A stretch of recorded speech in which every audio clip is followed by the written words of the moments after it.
Saludos amigos, tripulantes de nuestra querida, contaminada y única nave espacial. La misma que, desde la última vez que nos vimos por estos medios, ha dado 3 vueltas sobre su eje imaginario y, por supuesto, sigue generando acontecimientos en pleno desarrollo.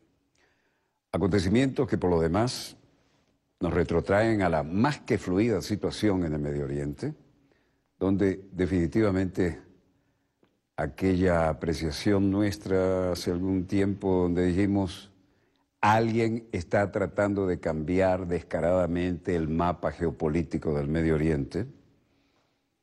Sonó así un poco extraño, pero es evidente que todos aquellos países que funcionaban y funcionaban muy bien, uno por uno los han ido destruyendo. De alguna manera se han ido veniendo abajo. Hoy Alepo sigue siendo noticia. Hoy no es la única noticia, pero hay una continuidad en todo esto.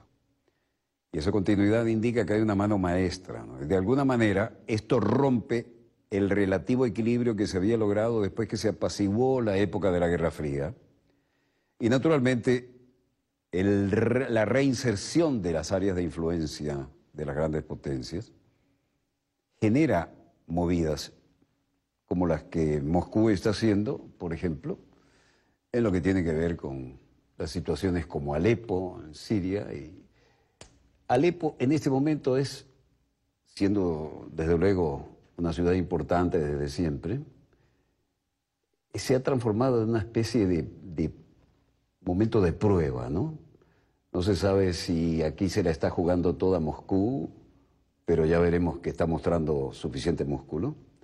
No olvidemos que esto está muy cerca, pegadito al área de Mediterráneo, que era lo de la Quinta Flota, pero además la flota del Mar Negro, de la cadena de mando de Moscú, siempre está allí, pasando por el famoso estrecho, que de un lado, como siempre decimos, teóricamente termina Europa y comienza Asia, pero la fluidez sospechosa de cómo se están desestabilizando países que estaban funcionando muy bien, indican a las claras que alguien trata de cambiar, para intereses oscuros, la situación del Medio Oriente, que nunca termina de encontrar paz y donde cada vez vemos más destrucción.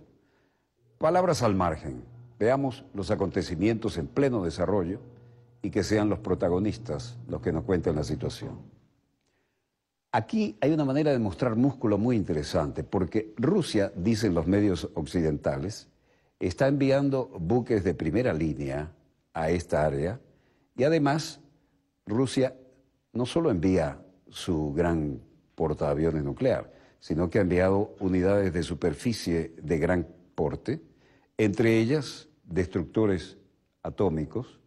Esto es el armamento que se utilizó en la época de la Guerra Fría para mostrar músculo y llevar adelante la extensión del poderío.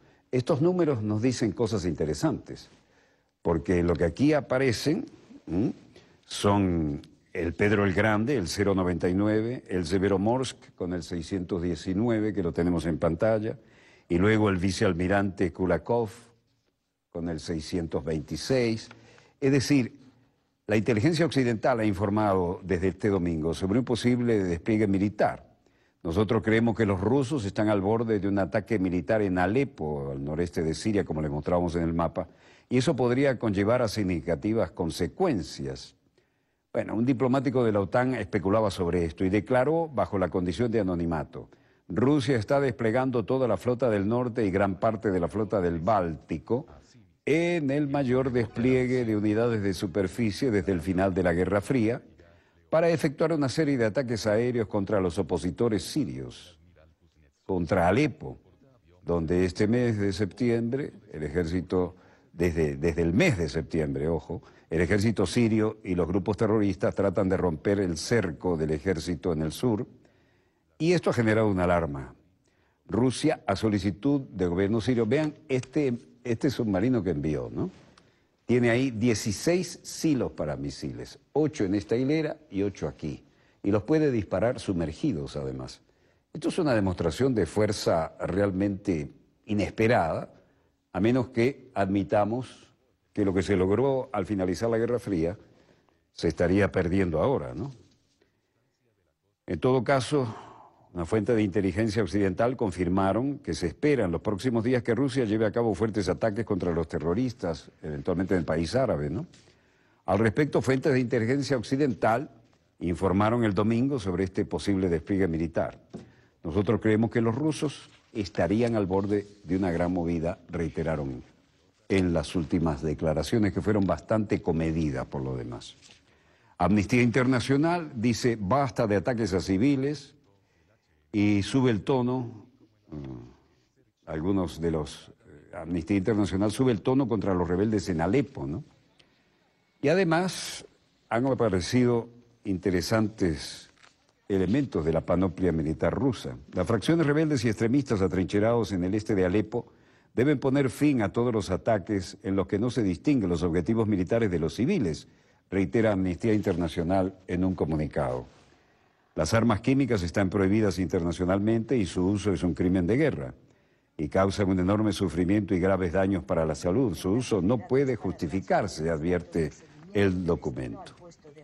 Bueno, y aquí aparecen elementos de la panoplia militar como este Kamov. Vean esto, es un helicóptero interesantísimo, ¿no? Porque además no tiene rotor desde cola, sino que tiene el rotor principal en contrarrotación. Y vean la pantalla de radar que está moviéndose debajo de su fuselaje, ¿no? Esto significa mucho. Planea adquirir más helicópteros K-31 de Rusia. Estos helicópteros... La crisis de Alepo se resolverá en 10 días si dejan de apoyar a los terroristas, decían algunos. La Fuerza Aérea de Siria hizo un llamado a Estados Unidos y Europa para que dejen de financiar a los terroristas. Estados Unidos y Europa deben cesar la financiación a los terroristas. El problema de Alepo se resolvería en 10 días si lo hacen, ha dicho hoy el director de inteligencia de la Fuerza Aérea Siria, el general Jamil Hassam, en una entrevista concedida a la agencia rusa Sputnik.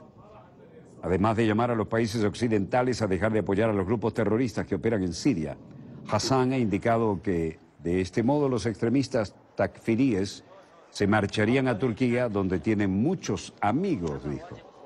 Si Estados Unidos y Europa cesan la financiación a los terroristas, el problema de Alepo se resolvería en 10 días. Así lo dijo el director de inteligencia de la Fuerza Aérea Siria, el general Jamil Hassam. Desde septiembre, Alepo, la segunda ciudad más importante de Siria y principal bastión de los grupos armados, entre ellos el Daesh, el Estado Islámico, es escenario de feroces choques entre el ejército sirio y grupos terroristas que tratan de romper el cerco del ejército impuesto a sus posiciones en el sur y en el este de Alepo. Los enfrentamientos se han intensificado en los últimos días después que los extremistas iniciaron el viernes una gran ofensiva en un intento de acabar con el asedio gubernamental. Ese era disparo de un cañón antitanque sin retroceso, y los tanques también hacían lo suyo. Desde septiembre, Alepo, la ciudad más importante de Siria y principal bastión de los grupos armados, entre ellos el Daesh, no vive un momento de paz.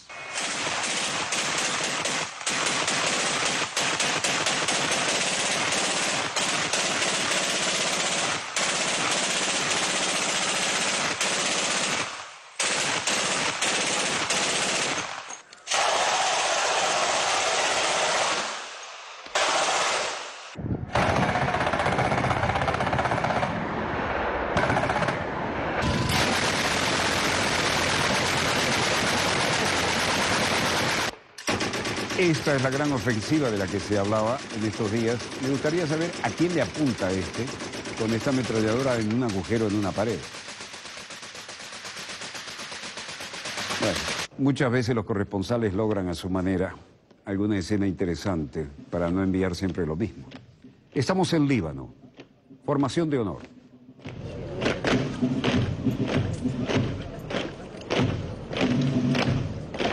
Líbano elige presidente tras más de 2 años de vacío político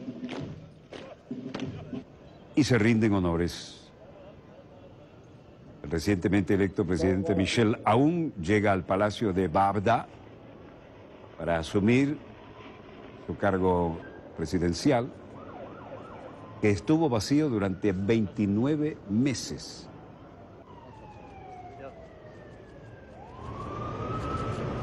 Después de 2 años y medio de vacío político, Líbano ya tiene presidente. El Parlamento libanés eligió este lunes a Michel Aoun, muy veterano político. Vean el movimiento de esa Cámara autónoma. Alfombra roja y se le rinden los honores correspondientes.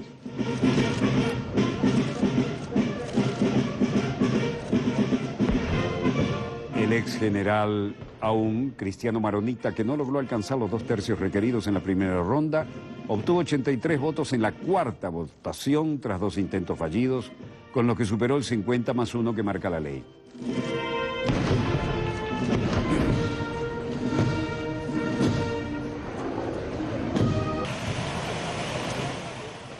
Líbano arrastraba un vacío presidencial desde marzo de 2014, cuando el presidente Michel Suleiman cumplió su mandato y abandonó el cargo. A las rivalidades internas se han ido sumando las provocadas por la guerra siria, que ha ahondado las diferencias que dividen a los 2 bloques políticos del país. El 14 de marzo, liderado por el Partido del Futuro, archienemigo del presidente sirio Bashar al-Assad, y el 8 de marzo, bajo el liderazgo de Hezbollah, aliado del régimen sirio. Ambas coaliciones se han mantenido firmes en el respaldo a sus candidatos y han boicoteado una tras otra 45 sesiones parlamentarias. Mientras tanto, el bloque 8 de marzo respaldó desde un inicio a Aoun, y el 14 de marzo se inclinó primero por Samir Geagea, líder de la falange libanesa, para más tarde apuntar a Souleymane Frangieh, cabeza del movimiento Marada. Y el pasado 20 de octubre, Said Hariri, hijo del ex primer ministro y líder del Partido del Futuro, Rafik Hariri, asesinado en 2005, sorprendía al adherirse a la candidatura de Aoun. La elección de un presidente puede devolver cierta vida a las instituciones políticas del país, pero este es solo el primer paso.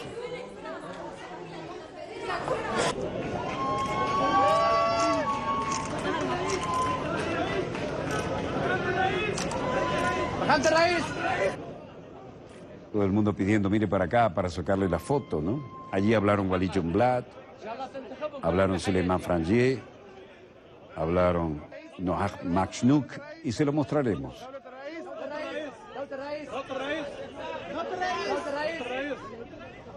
Aoun y Berri saliendo del Parlamento, gente de seguridad, Palacio Presidencial de Bagdad también entraba en las escenas. El ex primer ministro Saad al-Hariri. Walid Jumblat dice: el Líbano ha demostrado su vitalidad, la diversidad y la democracia en el medio de este mundo árabe desgarrado, pero tenemos que colaborar todos juntos para hacer frente a los obstáculos. El presidente Michel Aoun y Nabi Berri mencionados también en esto. Miembro libanés del Parlamento, Souleymane Frangieh, también daba sus declaraciones y decía: en principio decidimos estar en la oposición, pero ahora, acerca de la participación en el gobierno, estamos por Nabi Berri. Vamos a ver lo que se nos ofrece para decidir sobre esta situación. Y felicitó a Michel Aoun, sí, ya felicité al general, seguro. Hoy es el presidente de todo el Líbano y es un voto democrático, y el resultado es que lo reconocemos a él como presidente. Ministro del Interior, Noah Makhnouk, daba una breve, contundente declaración. Esto es el cierre del pasado, la intensidad y los conflictos políticos. Es el comienzo de un nuevo periodo. Y si Dios quiere, la clase política adaptarán sus sueños y sus necesidades de los libaneses y estarán a la altura de la situación. Michel Aoun obtiene los votos necesarios para ser presidente del Líbano, y su nombramiento, al que siempre se opuso Arabia Saudita, indica un cierto debilitamiento de Riad en su influencia habitual en la región. La primera votación terminó con 84 votos a favor de Aoun contra 36 en blanco y 2 anulados. Para las elecciones de presidente en la primera ronda se necesitaban 86 votos, es decir, 2/3 a favor suyo. La segunda ronda de votación fue anulada. Y ahora, Londres. ¿Cómo se ve desde la capital británica la situación en Siria? Las potencias occidentales se reúnen para tratar la crisis política en Libia, que es la que más le importa, más que la de Siria en esta reunión en concreto.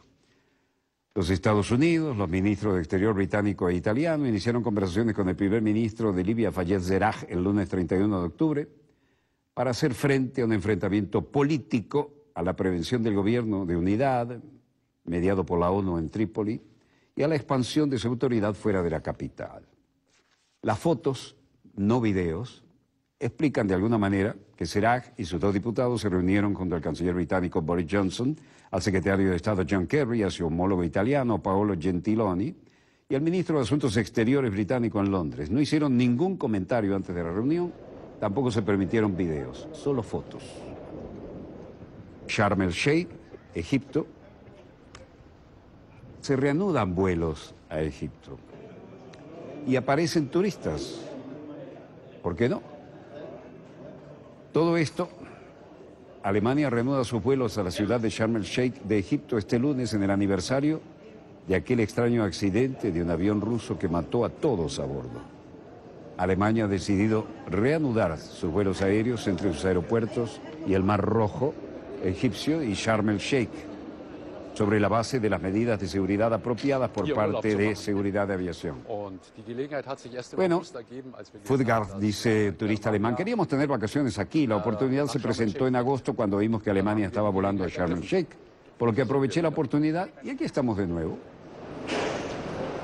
Olivia, turista, diciendo, y ahora solo quiero mirar en cómo voy a tener mis vacaciones.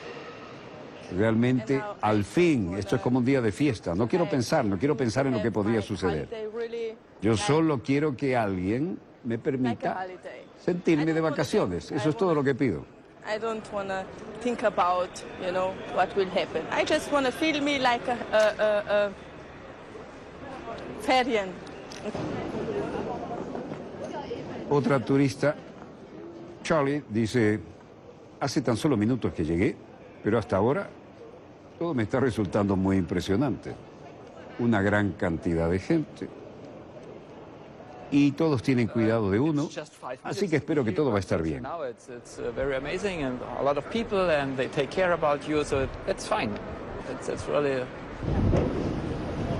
Sobre la base de las medidas de seguridad apropiadas por parte de las autoridades y la seguridad de la aviación de Egipto, se permitió que se reanudaran los vuelos de Alemania a Sharm el Sheikh.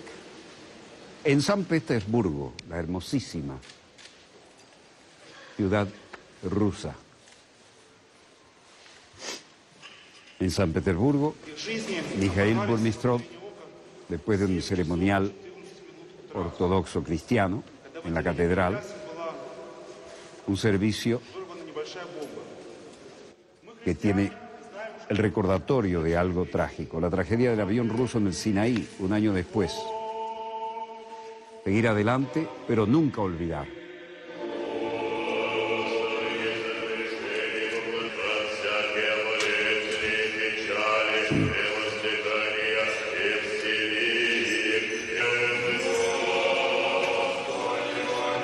La profunda fe cristiana jamás ha sido abandonada por el pueblo ruso.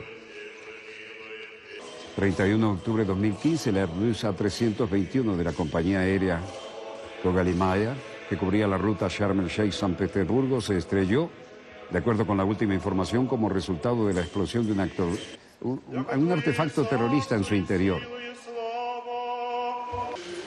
Con este acto se recuerdan 224 víctimas, entre ellas 25 niños. Todos perdieron la vida.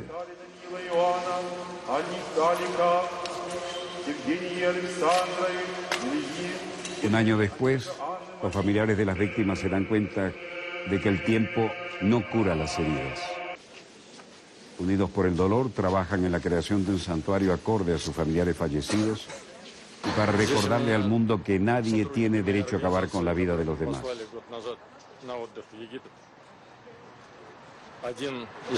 Viajaron mucho. pero era un viaje sin descanso. Algunos era la primera vez que se tomaban unas vacaciones. Entre las víctimas tenemos empleados de mi organización. Uno era de San Petersburgo, el otro de Bielorrusia. Ambos eran muy buenos, los mejores muchachos que recordamos. Они много ездили, но именно вот такая с отдыхом, когда никаких экскурсий, это было первый раз. La hermosísima San Petersburgo, con unos templos impresionantes. Realmente fue una capital en su momento. Aquí está la estela recordando a las víctimas. Solo estando en San Petersburgo se entiende la belleza y la importancia de esta ciudad tan al norte. Por allá anduvo nuestro Francisco de Miranda haciendo historia. Pero acá el recordatorio es trágico.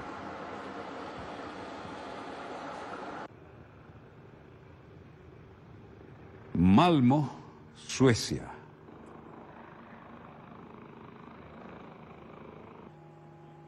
El Papa busca en Suecia la reconciliación con los protestantes.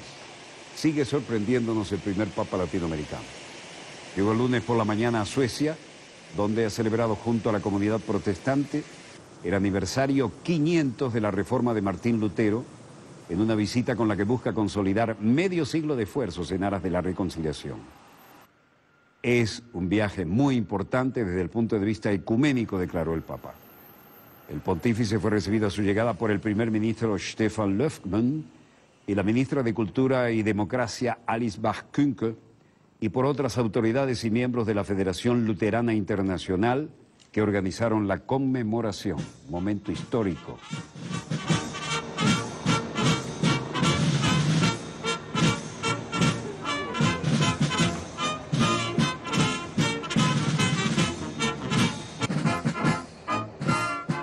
Mientras que teólogos luteranos y católicos prosiguen con su lento diálogo doctrinal iniciado hace 50 años, el Papa pretende acercar a los 1.200 millones de creyentes católicos a sus hermanos cristianos protestantes.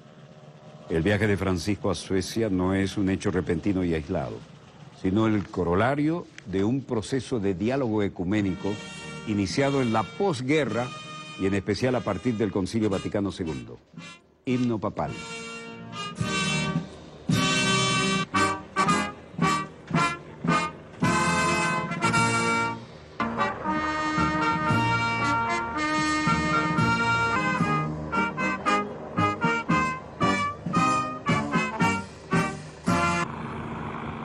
El diálogo con los luteranos fue el primer diálogo bilateral que la Iglesia inició enseguida después del Concilio Vaticano II en 1967.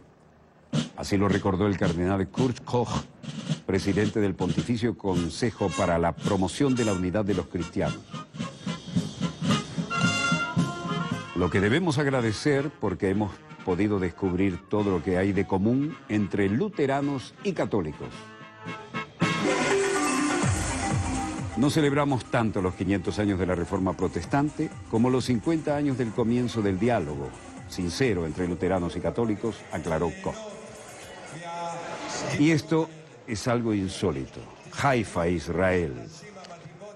Presten atención, es un concurso de belleza. Pero es un concurso de belleza entre damas que sobrevivieron al Holocausto. Israel coronó su quinta Miss sobreviviente del Holocausto.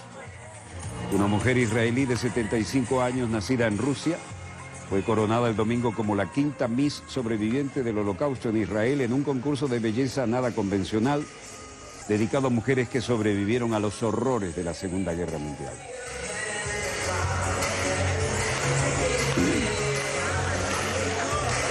Anna Grinis, que tenía solo 2 días de edad cuando estalló la guerra, escapó de la ocupación nazi en Europa con su madre cuando era niña. No tengo palabras para describir lo emocionado que estoy, aseguró Grinis después de su coronación. Cerca de 300 sobrevivientes del Holocausto israelíes fueron registradas para la competencia. Finalmente quedaron 14 finalistas que compitieron ayer domingo. La competencia anual es organizada por Yad Ezer el-Hader, la mano amiga, una organización dedicada a ayudar a los sobrevivientes del Holocausto en Israel. El evento del domingo incluyó una espléndida cena y música en la sala de recepción de Haifa y alrededor de 1.000 personas. 1.000 personas asistieron, incluyendo miembros de la Knesset, el alcalde de Haifa, Jonas Zahav, y Sara Netanyahu, esposa del primer ministro Bibi. Todos ustedes han soportado el periodo más oscuro de la historia y a pesar de todo optaron por la vida. Ustedes eligieron formar una familia, trabajar, crear y seguir viviendo. Ustedes ganaron. Así lo dijo Netanyahu. David Parsons, portavoz de la Embajada Cristiana Internacional en Jerusalén, dijo: esta noche hemos dejado a algunas mujeres que sobrevivieron al Holocausto que tengan algo que compense a los que le robaron la juventud. Nunca ha habido primeras fechas, nunca hubo fiesta de graduación en la escuela secundaria, nunca tuvieron nada. Ahora entraron a un concurso de belleza y esto es para compensar en algo. Esta noche ellas pueden disfrutar.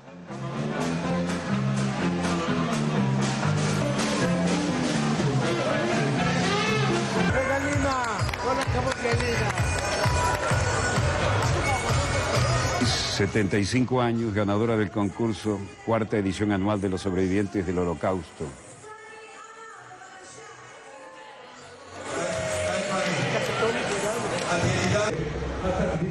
La ganadora, Ana Grinis, 75 años, dijo: durante toda mi infancia y una parte importante de mi vida, cuando mi madre estaba viva, ella siempre me decía acerca de este periodo, que nos encontramos lejos de Moscú, donde nací, y no había nada de comer allí.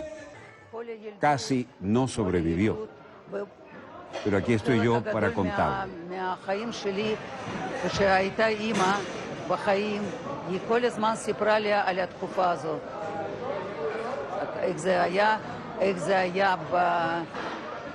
בילדות, ושאנחנו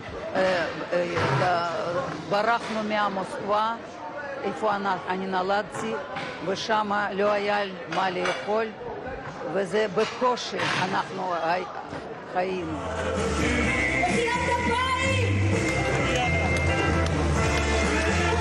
También hubo un nuevo coro compuesto por mujeres sobrevivientes del Holocausto, en la que los miembros tienen una edad promedio de 91 años, cantó canciones de vida.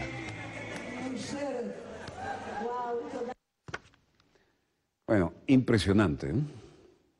Uno no se imaginaría que un recuerdo tan terrible pudiera no solo servir en esta especie de catarsis para de alguna manera intentar cerrar heridas, pero también demostrar que se sigue viviendo, que hay voluntad y que hay superación. Mazel tov, Lahaim. No veo nada en los monitores que supere la pauta. Ustedes saben que mientras estamos haciendo este programa, que no requiere teleprompter ni un libreto especial, como productor del mismo, además, tengo la posibilidad de estar revisando lo que nos muestran los servicios satélites. No veo en ellos nada que supere lo que les hemos mostrado o que tengamos previsto para el segundo bloque. Si así fuera, como es costumbre, lo bajaríamos de inmediato para ustedes. Breve corte y volvemos con más acontecimientos en pleno desarrollo. No se muevan, ya volvemos.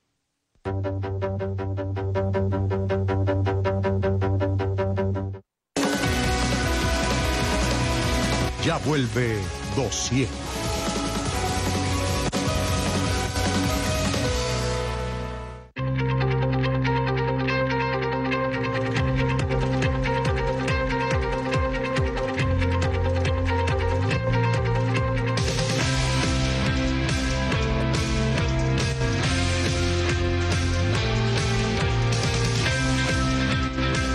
La pauta de hoy, de lunes a viernes a las 5:30 de la mañana, por Venezolana de Televisión.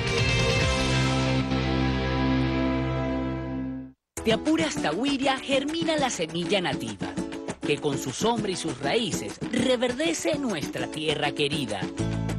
Amarilla y naranja trae en su interior dulzura y amor, fuente de riqueza que fluye, purifica el cuerpo, tus arterias y cuida tu corazón.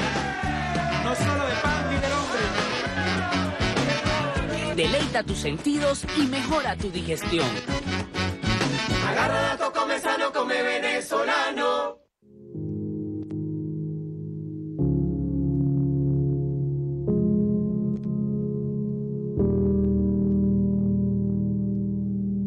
Nos hemos declarado partidarios de los que luchan por la paz. Nos hemos declarado dentro del grupo de países no alineados porque los no alineados como nosotros luchan contra el imperialismo. Queremos paz. Nosotros queremos construir el socialismo.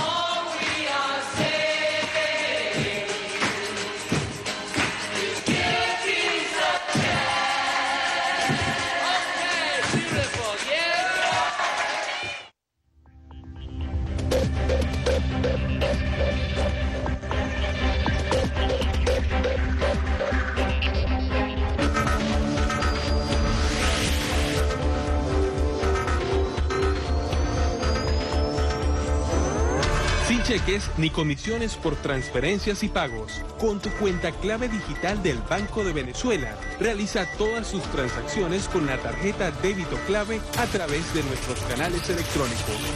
Cuenta clave digital. Una cuenta donde el cheque ya no cuenta. Solicítala ya. Banco de Venezuela.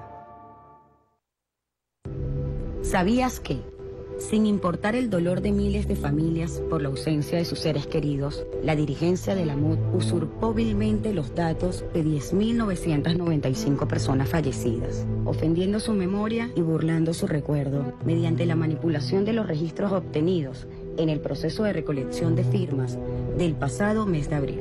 Estos son parte de los métodos crueles e indignos que utiliza la derecha con el fin de obtener el poder en el país.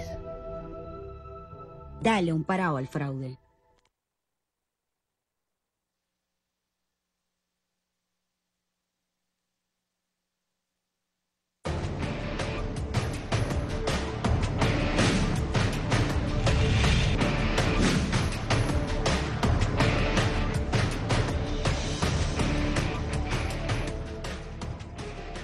Muy buenas noches, sean todas y todos bienvenidos al presente avance informativo, al cual establecemos para informarles que este lunes el pueblo caraqueño le da la bienvenida a la Navidad con un concierto en la Plaza Diego Ibarra. A esta hora se presenta la agrupación Grupo Los Tres.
Así está el ambiente a esta hora desde la Plaza Diego Ibarra, evento donde se van a estar presentando Omar Acedo, Omar Enrique, los Cadillac, Sardinas de Naiguatá, Gaiteros de Pillopo, La Dimensión Latina, Total Zulianidad, Francisco Pacheco y su pueblo, Las Villo, Caracas Boy, entre otros artistas. Es importante destacar que durante toda la temporada decembrina que inicia hoy en los distintos espacios recuperados por el Gobierno Nacional se tienen previstas más de 6.500 actividades culturales junto con gobernaciones y alcaldías del país. Con esta información nosotros despedimos el presente avance informativo. Quedan ustedes en nuestra sintonía.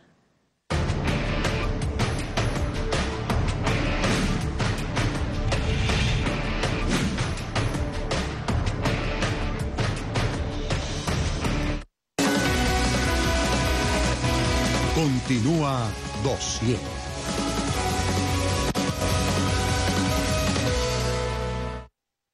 Volvemos con más acontecimientos en pleno desarrollo. Y hay un tema que parecía superado, tema de la época de la Guerra Fría, ¿no? Cuando hablamos de plutonio, hablamos de materiales radioactivos, que son elementos para construir bombas que nadie quisiera ver estallar después de lo que quedó marcado para la historia de la humanidad, como lo de Hiroshima y Nagasaki. La situación ahora tiene una variante, porque había un acuerdo que venía de la época de la Guerra Fría entre la Federación Rusa, la entonces Unión Soviética en la Guerra Fría, hoy Federación Rusa, y los Estados Unidos, sobre el manejo de elementos radioactivos fundamentales como el plutonio. Bueno, ahora parece que alguien le está dando una patada a la mesa y hay reacciones porque no se ha renovado el acuerdo esencial para tener el plutonio controlado. Vladimir Putin ha asumido una posición. Washington hasta ahora no tenemos, hasta este momento en que estoy hablando con ustedes en vivo, en directo, una reacción de Washington. Pero el tema es bastante candente. Porque si las potencias que tienen el mayor número de armamento nuclear y los elementos radioactivos para construirlo, la Federación Rusa de ahora, ex Unión Soviética, y los eternos roces en el ámbito en que la Organización del Tratado del Atlántico Norte entra en áreas de influencia con las de Moscú, por ejemplo, la flota del Mar Negro, de la que hablábamos con tanta frecuencia, ¿no? Y vaya que se ha puesto de moda esto, especialmente con la situación de Turquía, ¿no? En fin, el tema es como para analizarlo, pero está en pleno desarrollo, lo acabamos de recibir y vamos a mostrarles a ustedes qué es lo último en esta materia. Plutonio no es cualquier juguetico. Vamos a lo último y esto nos coloca en el ámbito de la Federación Rusa y, por supuesto, las noticias se hacen sentir. Bueno, Putin firma la ley para congelar el acuerdo de utilización de plutonio entre Rusia y Estados Unidos.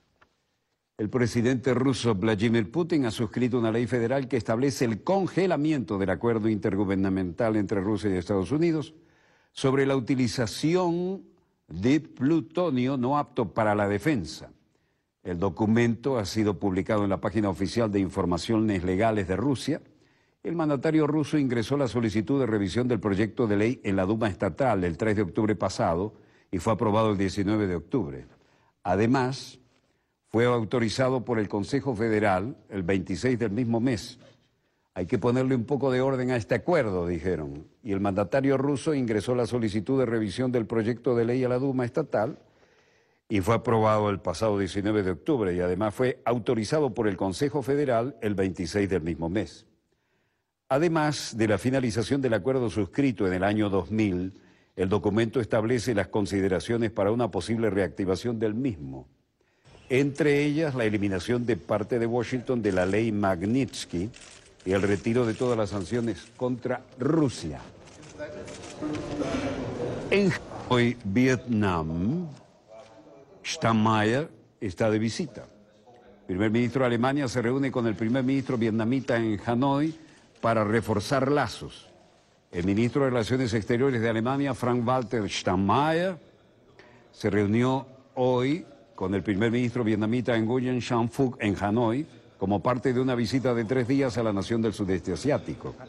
Hoy también mantuvo conversaciones con el viceprimer ministro y ministro de Relaciones Exteriores Pham Binh Minh, así como reuniones con funcionarios vietnamitas en el Ministerio de Planificación e Inversiones. Steinmeier visitará la ciudad de Ho Chi Minh, la mayor ciudad de Vietnam, el martes 1 de noviembre, donde asistirá a una ceremonia en la Casa Alemana. Vietnam y Alemania establecieron relaciones diplomáticas en 1975. Alemania, es importante saberlo, es el mayor socio comercial de Vietnam en la Unión Europea. El comercio de 2 vías llegó a $9.000 millones en 2015 y los dos países acordaron aumentar este número a $20.000 millones en 2020 con ayuda del Acuerdo de Libre Comercio entre la Unión Europea y Vietnam. Mientras tanto, en Beijing, China, vocera de la Cancillería, Hua Chunying, dice: quiero señalar que China y Europa están en diferentes etapas de desarrollo. Nuestro desarrollo económico y nuestros estilos de gestión también son diferentes. Sin embargo, el gobierno chino ha estado haciendo todo lo posible para abrir sin cesar el nivel de apertura, digámoslo, aunque suene redundante. Nuestra bienvenida y nuestras políticas para atraer la inversión de las empresas extranjeras no han cambiado. También estamos dispuestos a crear un entorno de inversión positiva, igual, abierta y transparente para los inversores extranjeros y chinos, y también para los chinos en China, incluyendo los que vengan del exterior y las empresas alemanas también. La cooperación de inversión extranjera abierta en el espíritu de beneficio mutuo y los principios del mercado y las normas internacionales de gestión y con respeto a las leyes locales. China de compras por la Unión Europea, el ministro alemán alerta sobre la adquisición activa de empresas europeas. Mientras tanto, el presidente Xi Jinping se reúne con el ministro de Relaciones Exteriores de Francia, Jean-Marc Ayrault, hoy lunes, y subraya la cooperación con Francia sobre proyectos nucleares. Xi hizo las declaraciones al reunirse con el ministro francés de Exteriores, Jean-Marc Ayrault. Compañías chinas y francesas firmaron el acuerdo para construir una central de energía nuclear de 18.000 millones de libras en Hinkley Point C durante la visita del Estado de Xi al Reino Unido en octubre del año pasado. El consorcio chino, encabezado por CGN y la compañía francesa EDF, tienen respectivamente 33,5% y 66,5% de las acciones del proyecto. Xi dijo: ambas partes deben implementar apropiadamente el proyecto nuclear de Hinkley Point C y otros importantes proyectos y expandir la cooperación de comercio e inversión y finanzas para integrar profundamente nuestros intereses. China y Francia deben trabajar para promover la implementación del Acuerdo de París. Seguimos en China, la potencia imparable, donde todo el mundo quiere ir y hacer negocios. Y aquí, China y Bélgica buscan una cooperación más fuerte durante la visita del primer ministro belga. China y Bélgica acordaron hoy lunes expandir la cooperación en áreas como la inversión, nuevas energías e iniciativas de la Franja y la Ruta. En su encuentro con el visitante primer ministro belga Charles Michel, el presidente chino Xi Jinping llamó a que ambas partes manejen de forma adecuada los asuntos respectivos a sus intereses y preocupaciones principales y expandan la cooperación en áreas claves como manufactura, nuevas energías, protección ambiental y servicios generales. Los dos países deben explorar la cooperación en tecnología y sectores de alta tecnología con alto valor añadido. Aquí estamos frente al Salón del Pueblo, el mayor salón techado del mundo, y en la Plaza Roja.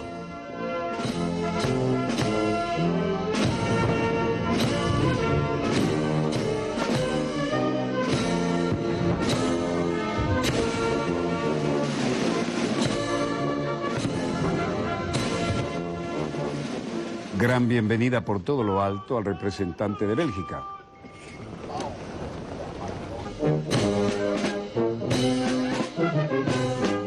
Como siempre, la marcha El Oriente es rojo y alfombra roja para el visitante belga.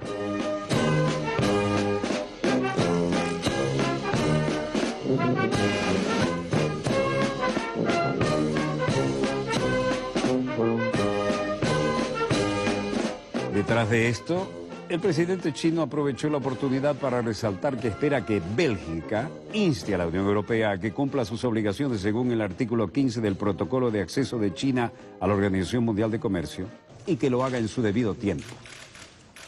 Las obligaciones de la Organización Mundial de Comercio requieren que la Unión Europea ponga fin a su sistema de país sustituto para el 11 de diciembre de 2016, sistema por el cual se utilizan los costos de producción de un tercer país para calcular el valor de los productos de las economías de no mercado.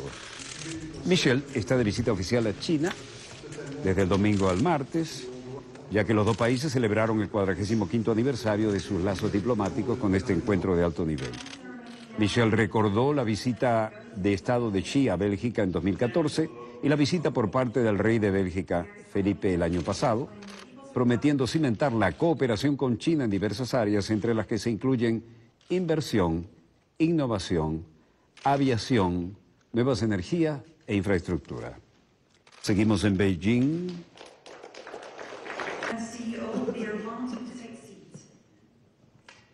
Macri y lujo. Se habló del brutal crimen de dos chicas que llegaban a juicio en Hong Kong. El ex banquero de inversiones británico Rurik Juting llegó a la corte el lunes, el 6º día de juicio, y mientras sus abogados presentaban su caso por la disminución de la responsabilidad en el Tribunal Superior en Hong Kong. Masacre y lujo es la base de este brutal crimen de las dos chicas que llegaban a juicio en Hong Kong. Dos jóvenes indonesias brutalmente asesinadas en 2014 en el lujoso departamento de un banquero británico en Hong Kong dejó a la sociedad hongkonesa perpleja y horrorizada. 2 años después, los macabros detalles de esta masacre salen a luz en el primer día de juicio contra el aparentemente intocable asesino Rurik Juting. La justicia china no hace excepciones. El joven banquero, nada menos que egresado de Cambridge, secuestró y torturó a sus víctimas. A una la apuñaló hasta en las nalgas, a otra le metió en una valija y la dejó en el balcón. Se supo además que una de ellas, Juting, la torturó durante 3 días, según declaró el fiscal en el primer día de juicio.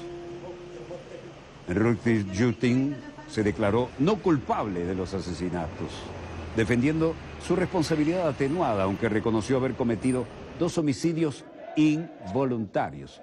Esto pone a la opinión pública al borde de la paciencia.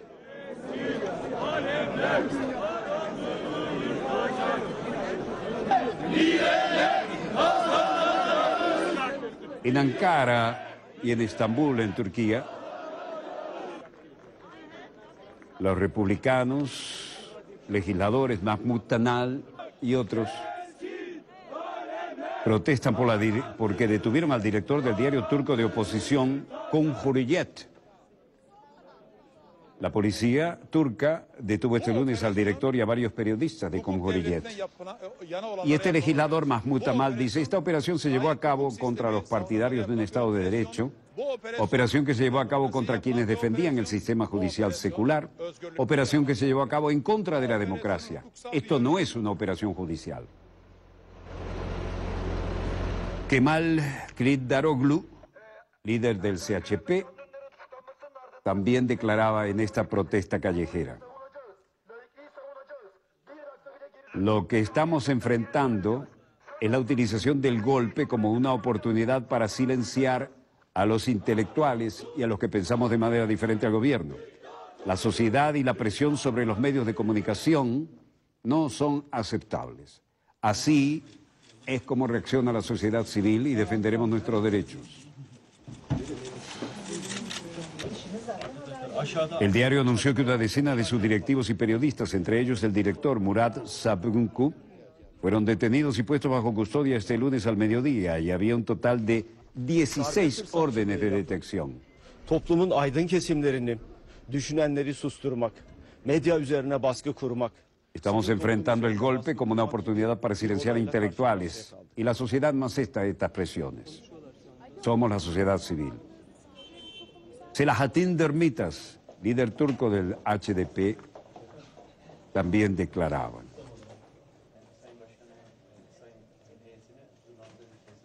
Todos los días estamos ante una nueva fase de presión coordinada por el Türkiye'de AKP muhalif tek bir sesin kalmaması için, para asegurarse de que no haya siyasi oposición en muhalif olan Turquía. ayakta kalmaması için Y esto no es AKP merkezi aceptable. tarafından koordine edilen baskıların her gün yeni bir türüyle, yeni bir aşamasıyla karşı karşıya kalıyoruz. El Partido de los Trabajadores del Kurdistán, el PKK, según un comunicado de la Fiscalía de Estambul, fue citado por la agencia de prensa oficial Anadolu. Y aquí, en Ceuta, España, sigue el drama de los inmigrantes.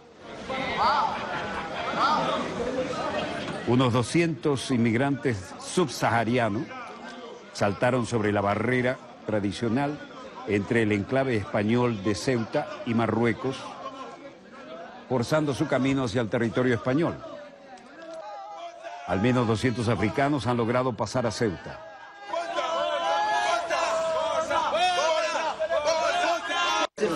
La delegación de gobierno de Ceuta ha cuantificado este lunes que al menos 220 es el número de inmigrantes que de forma hostil y violenta han conseguido acceder al territorio español tras forzar sendas puertas en las dos vallas del perímetro fronterizo de la ciudad autónoma, concretamente en el tramo intermedio de sus 8,2 kilómetros de longitud, en la zona conocida como Finca Berrocal.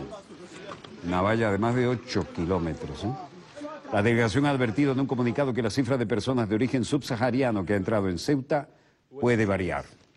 Washington, vocero de la Casa Blanca, Josh Earnest, dice: dating all the way back to July, when Director Comey announced the Lo results. que es cierto es que no tengo ningún conocimiento independiente de cómo se tomaron las decisiones. No sé qué factores fueron considerados, que datan de todo el camino de vuelta a julio, cuando el director Comey anunció resultados de la investigación y habló extensamente al público sobre la decisión de no procesar a la secretaria de Estado Clinton. Obama no cree que el jefe del FBI trate de influir en las elecciones de Estados Unidos, ¿no? Y hablamos del director del FBI, James Comey, que está tratando intencionadamente de influir en el resultado de las elecciones al informar que se investigan nuevos documentos relacionados con los escándalos de los correos de Hillary Clinton, según la Casa Blanca. Earnest dijo: el presidente cree que hay un conjunto de responsabilidades institucionales significativas de funcionarios del Departamento de Justicia y del FBI que han de cumplir.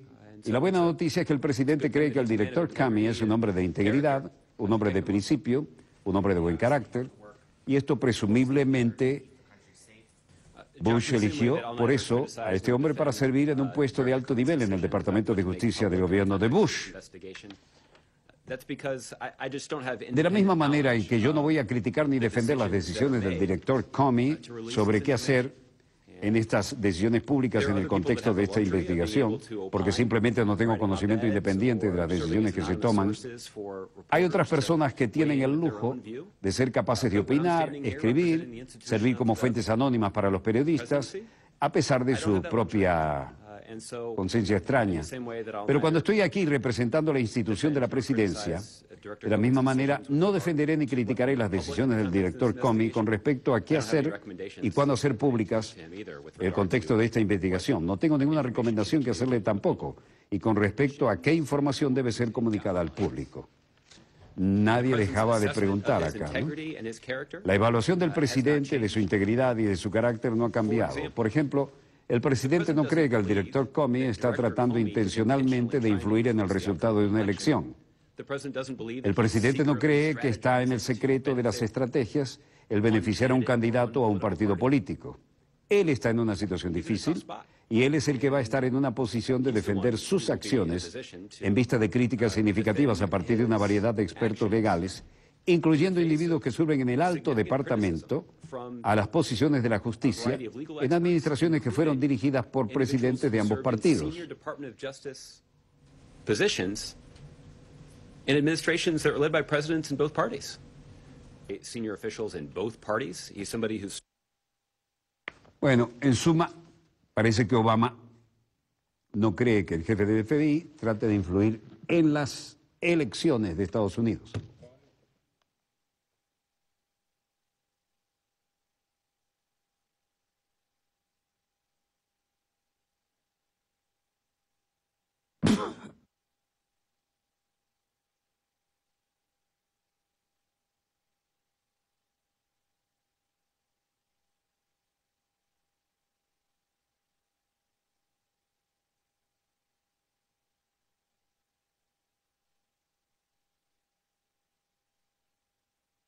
comunicado al que daremos lectura. Venezuela rechaza comunicado del Ministerio de Relaciones Exteriores de Perú. Dejamos atrás esta pandemonium de las elecciones y los candidatos en Estados Unidos y damos lectura a este comunicado que acaba de llegar a nuestras manos. Venezuela rechaza comunicado del Ministerio de Relaciones Exteriores del Perú. Venezuela rechaza categóricamente el comunicado de la Cancillería de la República del Perú, publicado el 29 de octubre de 2016, donde se emiten falsos juicios sobre los asuntos internos de la patria de Bolívar, libreto injerencista diseñado en Washington para justificar una intervención.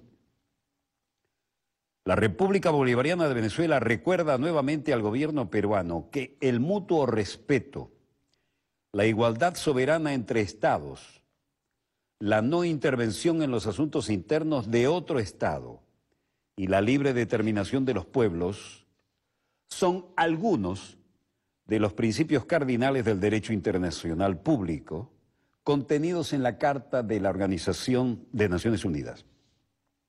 República Bolivariana de Venezuela, Ministerio del Poder Popular para las Relaciones Exteriores. La República Bolivariana de Venezuela rechaza categóricamente el comunicado del Ministerio de Relaciones Exteriores de la República del Perú. La canciller de Venezuela, en reunión privada de los jefes de Estado en la Cumbre Iberoamericana de Cartagena, exigió respeto al presidente del Perú. Hasta aquí este comunicado y nuestro dossier. Disponga usted de las cámaras, señor director.